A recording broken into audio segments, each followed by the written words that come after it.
కొన్ని రోజులు తిరిగి చూస్తుంటే ఇంత దాటేసి వచ్చాను అనిపిస్తుంది. సమంత గారిని ఎగ్జాంపుల్గా తీసుకున్నట్లయితే దీర్ఘకాలికంగా దీంతో ఎఫెక్ట్ అవుతూ ఉంటారా? యాక్ట్రెస్ సమంతకి ఎస్పెషల్లీ ఆటోఇమ్యూన్ మయోసైటిస్ వచ్చిన తర్వాత కొన్ని సబ్ టైప్స్లో జాయింట్ ఇన్వాల్వ్మెంట్ అంటే ఆర్థరైటిస్ కూడా రావచ్చు.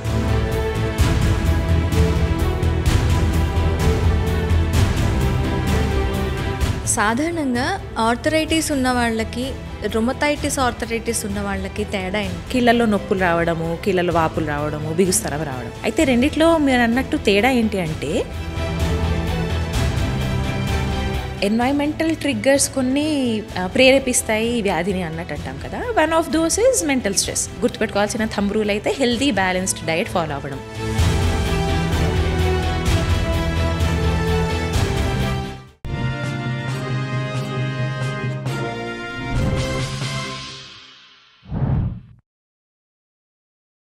పొద్దున లేస్తూనే మనకి భరించలేని నొప్పులుంటాయి.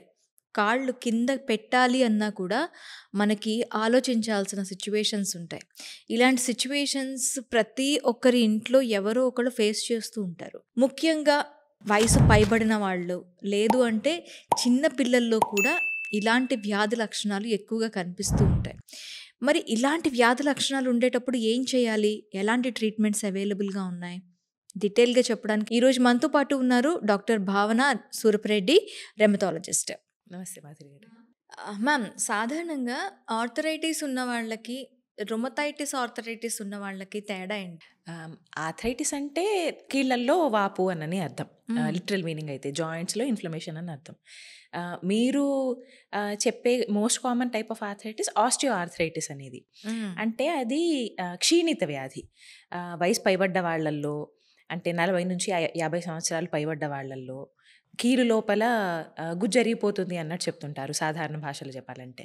ఆ గుజ్జరుగుదల అంటే కార్టిలేజ్ అనే ఒక పదార్థం అది పలచబడిపోవడము, బేసిక్లీ క్షీణిత సమస్యలు, మార్పులు రావడం జాయింట్లో. దీన్ని ఆస్టియో ఆర్థరైటిస్ అంటాం. అది కూడా మోస్ట్ కామన్గా వచ్చేది నీ జాయింట్స్లో, అంటే ఏవైతే మనకి జాయింట్ బరువు ఏదైతే ఎక్కువ మోస్తాయో, అంటే తుంటి ఇంకా మోకాళ్ళు, వీటిలో ఎక్కువగా నొప్పి ఉంటుంది. కొందరిలో వాపు రావచ్చు, దృఢత్వం అలా కూడా రావచ్చు. ఇంకొక వైపు రుమటాయిడ్ ఆర్థరైటిస్ అనేది కూడా కొంచెం ఇలాంటి లక్షణాలే ఉంటాయి. కీళ్ళల్లో నొప్పులు రావడము, కీళ్ళల్లో వాపులు రావడము, బిగుస్తనం రావడం. అయితే రెండిట్లో మీరు అన్నట్టు తేడా ఏంటి అంటే వీటి రోగ స్వభావమే మెయిన్ డిఫరెన్స్. ఆస్టియో ఆర్థరైటిస్ అనేది క్షీణిత వ్యాధి, రుమటాయిడ్ ఆర్థరైటిస్ అనేది ఒక టైప్ ఆఫ్ రుమాటిక్ వ్యాధి. అంటే ఆటో ఇమ్యూన్ సమస్య అన్నట్టు అంటాం. ఆటో ఇమ్యూన్ సమస్య ఏంటి, రుమాటిక్ వ్యాధి అంటే ఏంటి అంటే కొంచెం ఇమ్యూన్ సిస్టమ్ గురించి తెలియాలన్నమాట. ఇమ్యూన్ సిస్టమ్ అంటే రోగ నిరోధక వ్యవస్థ. అందరిలోనూ సహజంగా బయట నుంచి వచ్చే వైరస్ కానీ, ఫంగస్ కానీ, బ్యాక్టీరియా కానీ వీటి నుంచి కాపాడుతూ ఉంటుంది. మనలో ఇన్ఫెక్షన్ కలెక్ట్ చేయకుండా, మన కణాల మీద దాడి చేయకుండా కాపాడుతూ ఉంటుంది అన్నమాట. అయితే కొన్నిసార్లు దాని ఫంక్షనింగ్లో క్రమం తప్పడం వల్ల, కొన్ని జెనెటిక్ ఇష్యూస్ వల్ల మన సొంత అవయవాలనే, సొంత టిష్యూస్ మీదనే అటాక్ చేయడం స్టార్ట్ చేస్తుంది అనమాట ఇమ్యూన్ సిస్టమ్. ఓకే, అలా కీళ్ళల్లో జరిగే ఈ అటాక్ వల్ల ఈ రుమాటిక్ వ్యాధులు వస్తుంటాయి. అంటే మన ఇమ్యూన్ సిస్టమ్ మన మీదే అటాక్ చేస్తుంది. ఎస్, మన ఇమ్యూన్ సిస్టమ్ మనకి శత్రువుగా ఎందుకు మారుతూ ఉంటుంది? ఈ రుమాటిక్ వ్యాధులు అనేవి మల్టిపుల్ ఫ్యాక్టర్స్ వల్ల కలుగుతాయి అన్నమాట. ఇది ఒకటే కారణం అన్నట్టు చెప్పలేం. సో జన్యులోపాలు అంటే జెనెటిక్ ఫ్యాక్టర్స్ ప్లస్ వీటితో పాటు పర్యావరణం వల్ల వచ్చే ఒత్తిళ్ళు అంటే ఎన్వైరన్మెంటల్ స్ట్రెస్సెస్, దాంతోపాటు ఇమ్యూన్ సిస్టమ్ డిస్రెగ్యులేషన్ అంటే రోగనిరోధక వ్యవస్థ క్రమం తప్పడం, ఇవన్నీ కూడా పరస్పరంగా ఇంటరాక్షన్ వల్ల వస్తుంటాయి ఈ వ్యాధులు. సో జన్యులోపాల్లో రకరకాల జన్యువులు ఉంటాయి. అంటే మనకు తల్లి నుంచి కొన్ని, తండ్రి నుంచి కొన్ని వచ్చేవి, మనలో మ్యుటేట్ అయ్యేవి కొన్ని. సో ఇలా జన్యువుల్లో కొన్ని మార్పులు జరిగినప్పుడు ఇలా వ్యాధి కలిగే టెండెన్సీ అనేది పుట్టుకొస్తుంటుంది. సో వాళ్ళలో కొంచెం రిస్క్ అనేది ఎక్కువగా ఉంటుంది ఇలాంటి జెనెటిక్ ప్రాబ్లమ్స్ ఉన్న వాళ్ళల్లో. ఓకే, ఎన్వైరన్మెంటల్ ట్రిగ్గర్స్ అంటే స్మోకింగ్ లాంటిది, ఆల్కహాల్ కన్జంప్షన్ కానీ, లేదా ఎక్కువ ప్రాసెస్డ్ ఫుడ్స్ తినడము, ఒబిసిటీ అంటే స్థూలకాయం ఉండడము, అలాగే ఇన్ఫెక్షన్స్, వైరస్ ఇన్ఫెక్షన్స్ కానీ, బ్యాక్టీరియల్ ఇన్ఫెక్షన్స్ కానీ, ఇవన్నీ కూడా ప్రేరేపిస్తుంటాయి అన్నమాట. వీటితో పాటు ఇమ్యూన్ సిస్టమ్ డిస్ఫంక్షన్, అంటే రోగనిరోధక వ్యవస్థ క్రమం తప్పిపోవడం. ఓకే. మామూలుగా ఏదన్నా గాయం జరిగినప్పుడు కానీ, ఏదైనా ఇన్ఫెక్షన్ వచ్చినప్పుడు కానీ ఒక క్రమబద్ధంలో ఇన్ఫ్లమేషన్ అనేది స్టార్ట్ అవుతుంది. ఈ ఇమ్యూన్ కణాలని అనేవి గాయం జరిగే చోటకి వచ్చి అక్కడ కొంచెం యాక్షన్ మెకానిజం చేసి తర్వాత అదంతా తగ్గిపోతుంది. తగ్గిపోతుంది. అయితే ఈ ఇన్ఫ్లమేషన్ అనేది కరెక్ట్గా స్టార్ట్ అవ్వడం, పీక్ అవ్వడం, స్టాప్ అవ్వడం అన్నీ ఇంపార్టెంట్ స్టెప్స్ అన్నమాట. ఈ ఇమ్యూన్ సిస్టమ్ లోపం ఉన్న వాళ్ళలో ఇన్ఫ్లమేషన్ అనేది తగ్గిపోకుండా అలానే లో గ్రేడ్ ఇన్ఫ్లమేషన్ క్రానిక్గా కంటిన్యూ అయిపోతుంటుంది, మంత్స్ టుగెదర్, ఇయర్స్ టుగెదర్. ఏదైతే కొన్ని నిమిషాలు లేదా కొన్ని రోజుల్లో అవ్వాల్సిన ప్రాసెస్ ఉందో అది అలా జీవితకాలం అంతా కూడా కంటిన్యూ అయిపోతుంది. దానివల్ల వచ్చే ఈ ఎఫెక్ట్సే ఈ chronic auto immune inflammatory diseases, ఈ రుమాటిక్ డిజీజెస్ అనేవి. ఓకే. అయితే ఇప్పుడు మనకి కీళ్ళ నొప్పులు లేదంటే వేళ్ళు కొంతమందికి పట్టేసినట్టు, మార్నింగ్ లేవంగానే నడవలేకపోతున్నట్టు, లేదంటే మొత్తం బాడీ అంతా స్టిఫ్ అయిపోతుంటుంది. దీన్ని మనం రొమటైటిస్ ఆర్థరైటిస్గా తీసుకోవచ్చా? ఈ లక్షణాలు రుమటాయిడ్ ఆర్థరైటిస్ అయ్యుండొచ్చు అని పాయింట్ చేస్తాయి. కాకపోతే దీనికి ఇవి ఉన్నాయా లేదా అనేది కాకుండా అవి ఎంతకాలంగా ఉన్నాయి అనేది కూడా ఇంపార్టెంట్ ఫ్యాక్టర్. సో దీర్ఘకాలంగా కీళ్ళల్లో బిగుస్తనం ఉండడం, అంటే పొద్దున లేచినప్పుడు అరగంట పైబడి లేదా గంట పైబడి ఉండడం బిగుస్తనం. అండ్ కీళ్ళు కూడా ఏంటంటే ఆస్టియోఆర్థరైటిస్ అయితే ఇందాక మనం అనుకున్నట్టు బరువు ఎక్కువగా మోసే కీళ్ళు, తుంటి కీళ్ళు లేదా మోకాళ్ళలో ఎక్కువ ఉంటుంది. రుమటాయిడ్ ఆర్థరైటిస్ వచ్చేసి చిన్న కీళ్ళు, చేతుల్లో ఉన్న చిన్న వేళ్లల్లో కీళ్ళు, కాలి వేళ్లలో ఉండే కీళ్ళు, ఇవి ఎఫెక్ట్ అవుతుంటాయి. అలాగే ఈ నొప్పులన్నీ కూడా 6 వారాలకు పైబడి ఉంటే అప్పుడు రుమటాయిడ్ ఆర్థరైటిస్ ఆర్ ఏదైనా రుమాటిక్ వ్యాధి ఉండే ఆస్కారం ఉందా అని ఆలోచించాలి. మీరు 6 నెలలు పైబడి అన్నారు. అంటే పొద్దున్న లేచిన తర్వాత 1 అవర్ అని చెప్పాను. ఇన్ బిట్వీన్ మనకి అది కొంచెం వస్తూ పోతూ ఉన్నాయి నొప్పులు. ఏదో ట్యాబ్లెట్ వేసుకుంటే తగ్గిపోతున్నాయి, లేదు కొన్ని మళ్ళీ పవర్ అయిన తర్వాత మళ్ళీ నొప్పులు రావటం, ఇలా కొంతమందికి ఉంటుంది. ఇలాంటి నొప్పులను కూడా మనం దీని కింద తీసుకోవచ్చా? అది మనం ఆర్థరైటిస్ రుమాటిక్ వ్యాధి అనుకుంటామా లేదా అనే దానికోసం ఇంకొన్ని ఫ్యాక్టర్స్ మళ్ళీ ఇన్వెస్టిగేట్ చేయాలన్నమాట. అంటే దీనికి ఎలాంటి టెస్ట్లు చేస్తారు మేడం? టెస్ట్ చేయాలా వద్దా అనేది కూడా ఇంపార్టెంటే. ఇప్పుడు మీరు అన్న లక్షణాలు కనుక ఫ్యామిలీలో, అంటే దగ్గరి బంధువులు ఎవరికన్నా, అన్నదమ్ముల్లో, అక్క చెల్లెల్లో కానీ లేదా తల్లిదండ్రుల్లో ఎవరికన్నా రుమాటిక్ వ్యాధి ఉంది, వాళ్ళల్లో ఇలాంటి లక్షణాలు ఉన్నాయి. మీరు అన్నట్టు కొంచెం కొంచెంగా నొప్పులు వచ్చిపోవడం, కొద్దిసేపు బిగుస్తనం ఉండడం, అలాంటి వాళ్ళలో మనము ఇది రుమటాయిడ్ ఆర్థరైటిస్ అయ్యుండొచ్చు అని డౌట్ ఇంకొంచెం ఎక్కువగా ఉంటుంది. ఓకే. ఇలా ఫ్యామిలీ హిస్టరీ ఏమీ పెద్ద లేదు, రీసెంట్గా ఏదైనా ఇన్ఫెక్షన్ లాగా వచ్చింది, చికున్గున్యాలో భాగంగా కూడా ఇలా రకరకాల జాయింట్స్ ఇన్వాల్వ్ అవుతూ ఉంటాయి, జాయింట్ పెయిన్స్ వస్తూ ఉంటాయి. సో అలాంటి రీసెంట్ ఇన్ఫెక్షన్ ఏమన్నా ఉంది, ఫ్యామిలీలో ఎవరికి ఏమీ లేదు, ప్లస్ ఏజ్ కూడా బాగా పైబడిన వాళ్ళు ఉన్నారనుకోండి, 50-60+ వాళ్ళు ఉన్నారనుకోండి, వాళ్ళలో మనం రుమటాయిడ్ అయి ఉండొచ్చా అని డౌట్ పడ్డము చాలా తక్కువ. ఓకే. సో ఇలా వేరే ఫ్యాక్టర్స్ అన్నీ కూడా పరిగణించి వాళ్ళలో అయ్యుండొచ్చా అయ్యుండకపోవచ్చా అని మనకి డౌట్ ఎంత స్ట్రాంగ్గా ఉందనే దాన్ని బట్టి ఫర్దర్ టెస్ట్ చేస్తాం. ఫస్ట్ అయితే ఇది ఉండొచ్చా ఉండకపోవచ్చా అని నిర్ధారించుకోవడానికి లక్షణాలు చూసి, సిమ్టమ్స్ చూసి తర్వాత ఎగ్జామిన్ చేయడం. అంటే క్లినికల్గా డాక్టర్, ఫిజిషియన్ కానీ, రుమటాలజిస్ట్ కానీ, ఆర్థోపెడిషియన్ కానీ వాళ్ళని హెడ్ టు టో ఎగ్జామిన్ చేయడం. కీళ్ళే కాకుండా ఇతర అవయవాలను ఎంతవరకు ఇన్వాల్వ్మెంట్ ఉంది, నిజంగా ఆర్థరైటిస్ ఉందా, ఉంటే ఎంత తీవ్రత ఉంది అనేది పరిగణించేందుకు ఎగ్జామిన్ చేయాలి. కొన్నిసార్లు ప్రారంభ దశలో ఉన్నప్పుడు లేదా లక్షణాలు మైల్డ్గా ఉన్నప్పుడు ఎగ్జామినేషన్లో అంతగా ఫీచర్స్ మనకు కనిపించవు. అలాంటప్పుడు మనం బ్లడ్ టెస్ట్ కానీ లేదా ఇమేజింగ్ టెస్ట్ కానీ వీటి మీద రిలై అవుతాం అన్నమాట. ఓకే. బ్లడ్ టెస్ట్ కొన్ని మీరు వినే ఉంటారు, రుమటాయిడ్ ఫ్యాక్టర్, ఆర్ఏ ఫ్యాక్టర్ అనే టెస్ట్. ఇది ఒక టైప్ ఆఫ్ ఆటో యాంటీబాడీ అనమాట. సో చాలా మందిలో లక్షణాలు బయటపడకముందే కూడా బ్లడ్ టెస్ట్ చేస్తే ఈ టెస్ట్ పాజిటివ్ రావచ్చు. ఓకే. దీని డిసడ్వాంటేజ్ ఏంటంటే దీని స్పెసిఫిసిటీ కొంచెం తక్కువ. సో ఆరోగ్యకరంగా ఉన్న వాళ్ళల్లో కూడా, ఆర్థరైటిస్ ఏమీ లేని వాళ్ళు, మున్ముందు కూడా ఆర్థరైటిస్ రాని వాళ్ళల్లో కూడా పాజిటివ్ ఉండొచ్చు ఈ టెస్ట్. సో ఇంకొంచెం specific test anti CCP, cyclic citrullinated peptide antibodies అంటాం. అది కూడా ఒక టైప్ ఆఫ్ యాంటీబాడీసే. దీని స్పెసిఫిసిటీ ఇందాక మనం అనుకున్న యాంటీబాడీ కన్నా ఇంకొంచెం బెటర్. సో ఈ టెస్ట్ కనుక పాజిటివ్ ఉంది అంటే ఆర్ఏ లాగా మారే, అదే రుమటాయిడ్ ఆర్థరైటిస్ లాగా మారే ఛాన్స్ ఇంకొంచెం ఎక్కువ అన్నట్టు అనుకోవచ్చు. అలా ఇంకొన్ని వేరే ఎక్స్పెరిమెంటల్ యాంటీబాడీస్, బయట ల్యాబ్లో అవైలబుల్ లేనివి ఇంకొన్ని ఎక్స్పెరిమెంటల్ యాంటీబాడీస్ కూడా ఉన్నాయి. ఇవన్నీ మనం బ్లడ్లో చేసుకునే టెస్ట్. అలాగే కొన్ని ఈఎస్ఆర్ సిఆర్పి అని కూడా వింటుంటారు. సిఆర్పి ఎక్కువ ఉంది, మీకు ఇన్ఫెక్షన్ ఉంది అన్నట్టు అంటుంటారు. సిఆర్పి అనేది కూడా ఈఎస్ఆర్ సిఆర్పి రెండు కూడా నాన్ స్పెసిఫిక్ అనమాట. ఇన్ఫెక్షన్స్లోనూ పెరగచ్చు, ఇలాంటి రుమాటిక్ వ్యాధుల్లోనూ పెరగచ్చు. దేనివల్ల పెరిగింది అన్నట్టు మనం ఫర్దర్ లక్షణాలు చూసుకుని ఎగ్జామిన్ చేసుకుని వేరే టెస్ట్ చేసుకుని అలా ఫైనల్లీ డయాగ్నోసిస్కి రావాలి. ఇవి కాకుండా వేరే ఇమేజింగ్ టెస్ట్ అనేవి అల్ట్రాసౌండ్, ఎంఆర్ఐ, ఎక్స్రే ఇలా ఉంటాయన్నమాట. ఎక్స్రే అనేది మనకు ప్రాథమిక స్టేజెస్లో పెద్దగా ఉపయోగం ఉండదు. ఎందుకంటే ఎక్స్రేలో మనకు ఎముకలు ఎస్పెషల్లీ బోన్స్ క్లియర్గా కనిపిస్తాయి.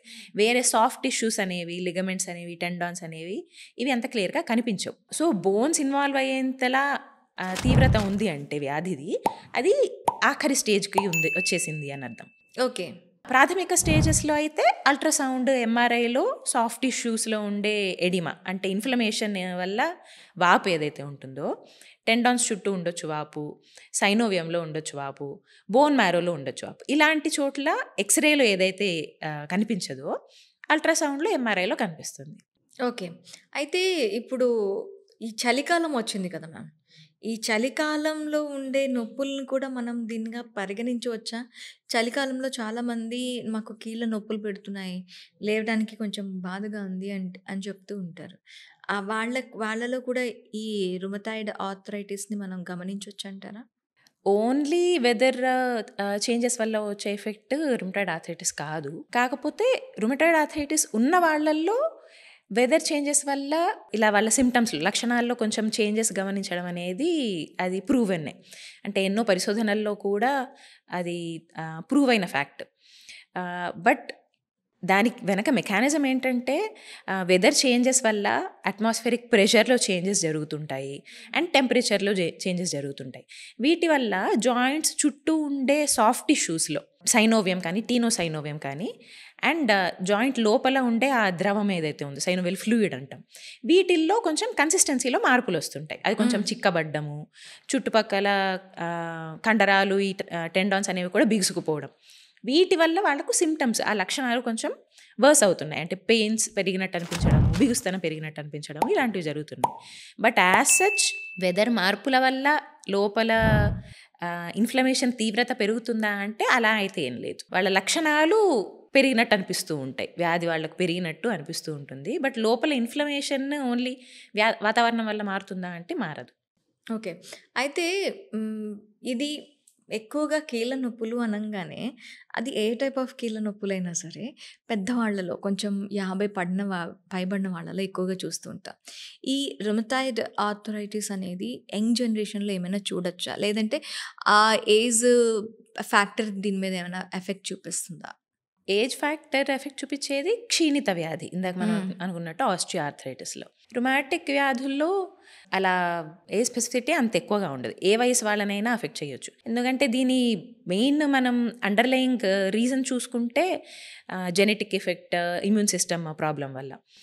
సో అవి పుట్టుకతో నుంచే కొన్ని వస్తుంటాయి. సో అవి బయటపడము రకరకాల వయసుల్లో బయటపడుతూ ఉంటాయి. సో చిన్న పిల్లల్లో, నెలల పిల్లల్లో కూడా ఇలాంటి ఆర్థరైటిస్లు రావచ్చు. వాటిని జువెనైల్ ఆర్థరైటిస్ అంటాము. ఆర్థరైటిస్ మాత్రమే కాకుండా వేరే రకాల రుమాటిక్ వ్యాధులు కూడా రావచ్చు చిన్నపిల్లల్లో. జువెనైల్ లూపస్ అని, జువెనైల్ సిస్టమిక్ స్క్లీరోసిస్ అని, జువెనైల్ వాస్కులైటిస్ అని. ఏ ఏజ్లో వాళ్ళు మన డయాగ్నోస్ అవుతూ ఉంటాయి మ్యామ్ జనరల్గా? ఇవి కొన్ని వ్యాధులు కొన్ని ఏజ్ ప్రిడిలెక్షన్ ఉంటుంది. బట్ మంత్స్ బేబీస్ నుంచి కూడా స్టార్ట్ అవ్వచ్చు.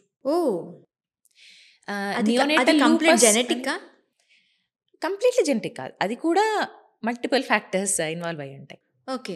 అంటే ఆ ఏజ్లో రావటం, వాళ్ళు అట్మాస్ఫియర్కి అంతా, మంత్స్ బేబీ అంటే అట్మాస్ఫియరిక్ కానీ, లేకపోతే పిల్లల్లో వేరే ట్రిగ్గర్స్, వ్యాక్సిన్స్, అలాంటి ఇన్ఫెక్షన్స్, చిన్నపిల్లల ఇన్ఫెక్షన్స్ కామనే కదా, ఇన్ఫెక్షన్స్ అవి ఎక్కువ ట్రిగ్గర్స్ లాగా వర్క్ చేస్తుంటాయి.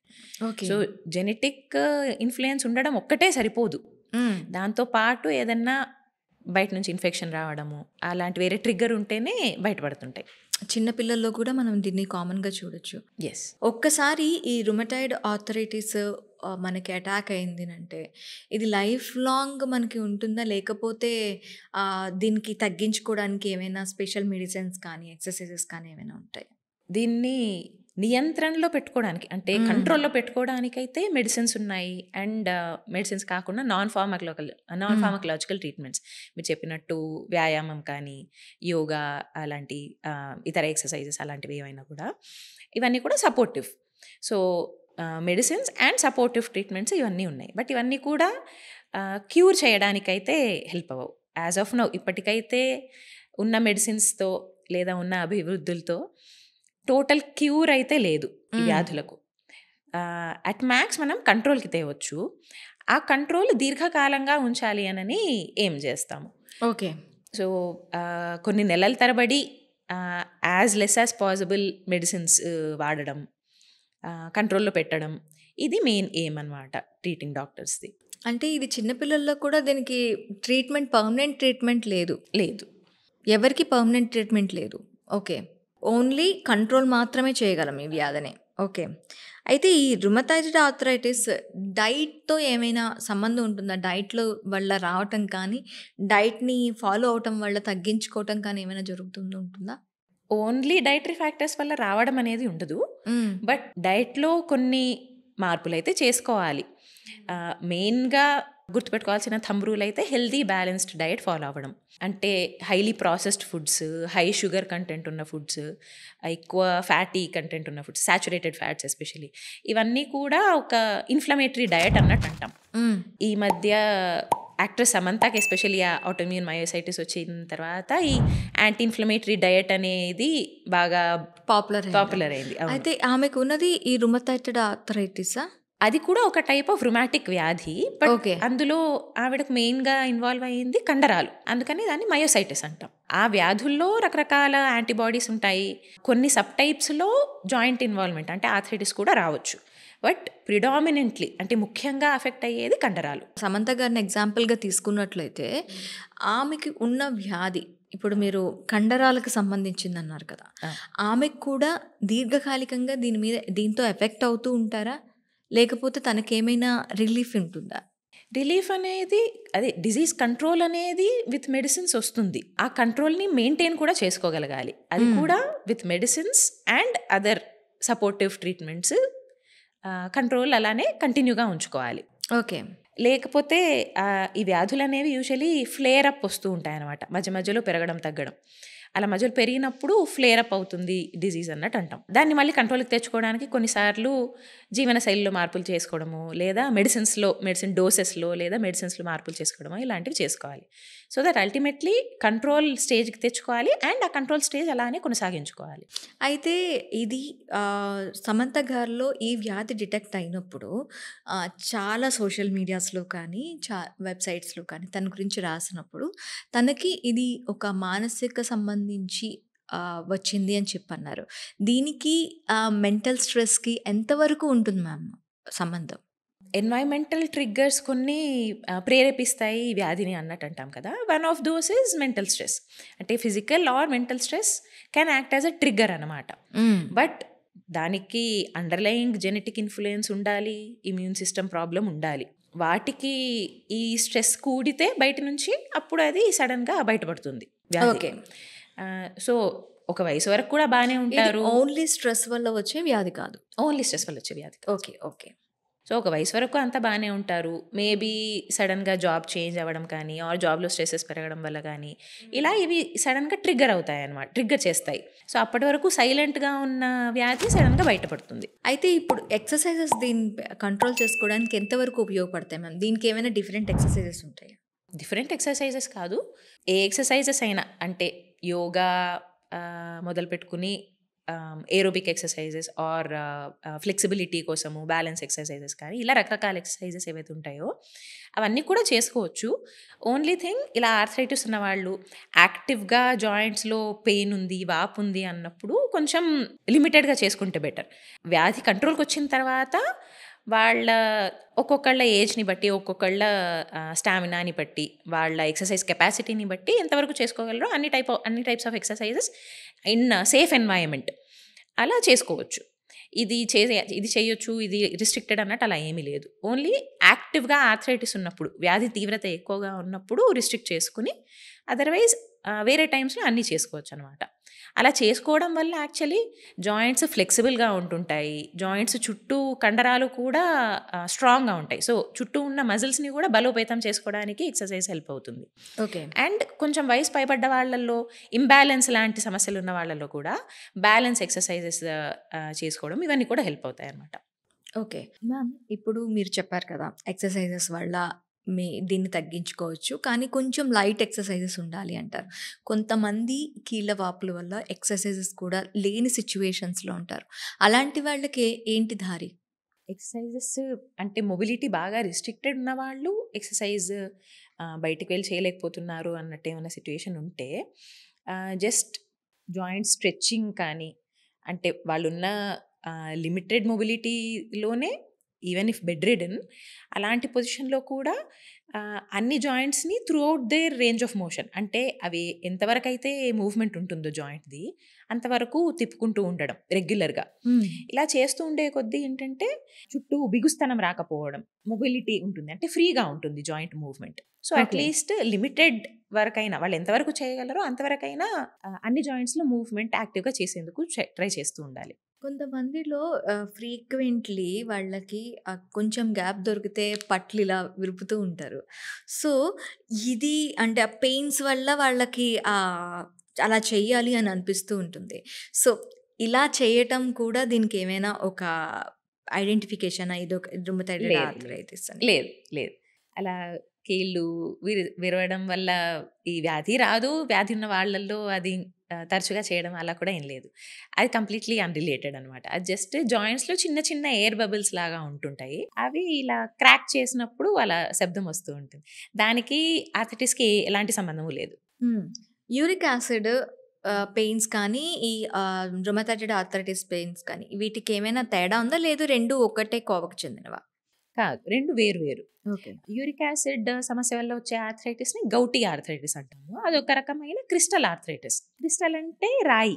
బాడీలో ఈ యూరిక్ యాసిడ్ అంశ అనేది ఎక్కువైపోయినప్పుడు కొందరిలో, అందరిలోనూ కాదు, కొందరిలో అవి కీలు లోపల, కీలు చుట్టూ కండల్లో, అంటే టెండాన్స్ అండ్ లిగమెంట్స్ సాఫ్ట్ టిష్యూలో అంతా కూడా చిన్న చిన్న రాళ్లలాగా ఏర్పడి అక్కడ డిపాజిట్ అవుతుంది. ఓకే.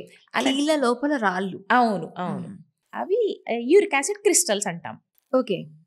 చిన్న చిన్న సూది షేప్లో, నీడిల్ షేప్లో ఉంటాయి అన్నమాట. మనం కీలులోంచి ఆ ద్రవం తీసి, ఆ ఫ్లూయిడ్ తీసి అనలైజ్ చేసినప్పుడు నిర్ధారించడానికి హెల్ప్ అవుతుంది. అది డెఫినేటివ్ టెస్ట్ డయాగ్నోసిస్కి. సో అలా చిన్న చిన్న రాళ్లలాగా, క్రిస్టల్స్ లాగా డిపాజిట్ అయినప్పుడు బాడీ మళ్ళీ అక్యూట్గా ఇన్ఫ్లమేషన్ అనేది కాజ్ చేస్తుంది. అలా సడన్గా ఇన్ఫ్లమేషన్ రెస్పాన్స్ వచ్చినప్పుడు ఉన్నట్టుండి వాపు వచ్చేయడము, ఎర్రగా అయిపోవడము, కీలు తీవ్రమైన నొప్పి ఉంటుంది, అసలు కాలు కింద పెట్టలేరు, ఇలాంటి సిచ్యువేషన్ ఏర్పడుతుంది అనమాట. అది అక్యూట్ ఆర్థరైటిస్ అంటాం. ఆ అక్యూట్ స్టేజ్ దాటిపోయిన తర్వాత నిదానంగా ఆ వాపు అనేది తగ్గుతుంది, నొప్పి అనేది తగ్గుతుంది. బట్ కొందరికి ఆ రాళ్ళు ఏవైతే డిపాజిట్ అవుతాయో అవి చర్మం కింద అలానే ఉండిపోతుంటాయి. చర్మం కింద, కీలు చుట్టూ అలానే ఉండిపోతుంటాయి. వాటిని టోఫై అంటాం. సో అలా ఉండడం వల్ల అక్కడి నుంచి కూడా అప్పుడప్పుడు మధ్య మధ్యలో ఈ రాళ్ళు అనేవి రిలీజ్ అవ్వచ్చు, యూరిక్ యాసిడ్ క్రిస్టల్స్ అనేవి రిలీజ్ అవ్వచ్చు. తద్వారా సడన్ అటాక్స్ రావచ్చు, అక్యూట్ అటాక్స్ అనేవి వస్తూ ఉంటాయి. ఓకే. సో అది గౌటీ ఆర్థరైటిస్ అనేది. గౌటీ ఆర్థరైటిస్కి వేరే టైప్స్ ఆఫ్ విభిన్న ఆర్థరైటిస్కి మెయిన్ డిఫరెన్స్ ఫుడ్తో సిగ్నిఫికెంట్ రిలేషన్ ఉంటుందన్నమాట. ఎందుకంటే మనం తీసుకునే ఫుడ్లో యూరిక్ యాసిడ్ సోర్సెస్ ఉంటాయి. అంటే ఏ రకమైన ప్రోటీన్ రిచ్ ఫుడ్ తీసుకున్నా కూడా, ప్యూరిన్ రిచ్ ఫుడ్ మనం తీసుకున్నా కూడా అదంతా కూడా బాడీలో యూరిక్ యాసిడ్ అంశలాగా మారిపోతుంది. సో మనం తీసుకునే ఫుడ్లో ఆ ప్యూరిన్స్ ఉండే మెటీరియల్స్ తగ్గించుకోవాలి అన్నట్టు అడ్వైస్ చేస్తుంటాము గౌటీ ఆర్థరైటిస్ ఉన్న వాళ్ళలో. వేరే ఎవరికి కూడా అలాంటి ఫుడ్ రిస్ట్రిక్షన్స్ ఉండవు. వేరే ఏ టైప్ ఆఫ్ ఆర్థరైటిస్ వాళ్ళకు కూడా ఫుడ్ రిస్ట్రిక్షన్స్ ఉండవు, other than healthy balance diet తీసుకోవాలని తప్పితే. గౌటీ ఆర్థరైటిస్ వాళ్లకు రెడ్ మీట్, అంటే మటన్ కానీ, బీఫ్ కానీ, పోర్క్ కానీ, అవి అవాయిడ్ చేయమంటాము. అండ్ ఆల్కహాల్ కూడా ఎస్పెషల్లీ బియర్లో కూడా ప్యూరిన్ కంటెంట్ చాలా ఉంటుంది, అది అవాయిడ్ చేయాలి అంటాము. కొన్ని రకాల ఫిష్, సాల్మన్, మ్యాకరెల్ అనేవి మన దగ్గర కన్జ్యూమ్ చేయరు, బట్ అవి అండ్ క్రాబ్, వీటన్నిటిలో కూడా ప్యూరిన్ కంటెంట్ ఎక్కువ ఉంటుంది అనమాట. ఓకే. సో ఇవన్నీ కూడా తగ్గించుకోవాలి. వెజిటేరియన్ ఫుడ్స్లో కొన్ని రకాల బెర్రీస్, స్పినచ్, వీటిల్లో కూడా ప్యూరిన్ అమౌంట్ ఎక్కువ ఉంటుంది. సో అవి తగ్గించుకోవాలని చెప్తాం వాళ్ళకి. ఇప్పుడు ఈ యూరిక్ యాసిడ్ సంబంధించి అన్నారు కదా, వీళ్ళలో వ్యాధి నిర్ధారణ ఎలా ఉంటుంది మ్యామ్? వాళ్ళకి కూడా ఫస్ట్ అయితే లక్షణాలు చూసి క్లినికలీ ఎగ్జామిన్ చేయడం. గౌటీ ఆర్థరైటిస్ అయితే క్లాసికల్గా ఏం చెప్తారంటే ఖాళీ బొటన వేలు ఫస్ట్ అఫెక్ట్ అవుతుంది అని. అంటే ఈ క్రిస్టల్స్ ఫామ్ అవ్వడం అనేది కొంచెం చల్లటి ప్రదేశాల్లో డిపాజిట్ అవుతాయి. సో బాడీలో ఉండే కీళ్ళన్నిట్లో కూడా టెంపరేచర్ కొంచెం తక్కువగా ఉండేది కాలి వేలి కీళ్ళల్లో. సో అలా అక్కడ డిపాజిట్ అవుతూ కాలి వేళ్ళలోనా? ఓకే. బొటన వేలి కీలులో. సో అలా అక్కడ డిపాజిట్ అవుతూ అక్యూట్ అటాక్ వస్తూ ఉంటుంది అనమాట. అలా అని వేరే కీళ్ళల్లో రాకూడదని కాదు, మెయిన్ నిర్ధారించుకోవడానికి డయాగ్నోసిస్ చేయడానికైతే సైనోవియల్ ఫ్లూయిడ్లో ఈ క్రిస్టల్స్ అయితే చూడగలగాలి. మైక్రోస్కోప్ కింద చూస్తాం. అది కూడా ఒక స్పెషల్ టెక్నిక్ ఉంటుంది అనమాట, పోలరైజింగ్ మైక్రోస్కోపీ అని. ఆ టెక్నిక్లో ఈ ఫ్లూయిడ్ చూసి ఆ క్రిస్టల్స్ కనిపిస్తే అది ఖచ్చితమైన నిర్ధారణ అది. ఓకే. అయితే ఇది ఒకవేళ వస్తే సమ్ టైమ్స్ ఈ హోమ్ రెమెడీస్ ఎక్కువగా యూజ్ చేస్తూ ఉంటారు. కాపడం పెట్టడం కానీ, లేదంటే వేడి నీళ్ళలో ఇప్పుడు మీరు కాలు కానీ ఏదైతే కీలు బాగా ఇన్ఫ్లమెంట్ అవుతుందో దాన్ని పెట్టడం కానీ, ఇలాంటివన్నీ చేస్తుంటారు. ఇలాంటి హోమ్ రెమెడీస్ లేకపోతే పై లేపనాల వల్ల ఇవేమైనా తగ్గించుకునే అవకాశాలు ఉన్నాయా? ఇలాంటి రెమెడీస్ వల్ల చిన్న చిన్న చిట్కాల వల్ల తాత్కాలికంగా కొంచెం రిలీఫ్ వస్తుంది. కాకపోతే మనం లోపల జరుగుతున్న ఇన్ఫ్లమేషన్ అయితే అరికట్టట్లేదు, అండ్ వ్యాధి అలానే కంటిన్యూ అవుతూ ఉంటుంది. సో ఓన్లీ టెంపరీగా అయితే రిలీఫ్ ఇస్తుంది అంతే, ఓవరాల్గా వ్యాధిని అయితే తగ్గించదు. ఓకే.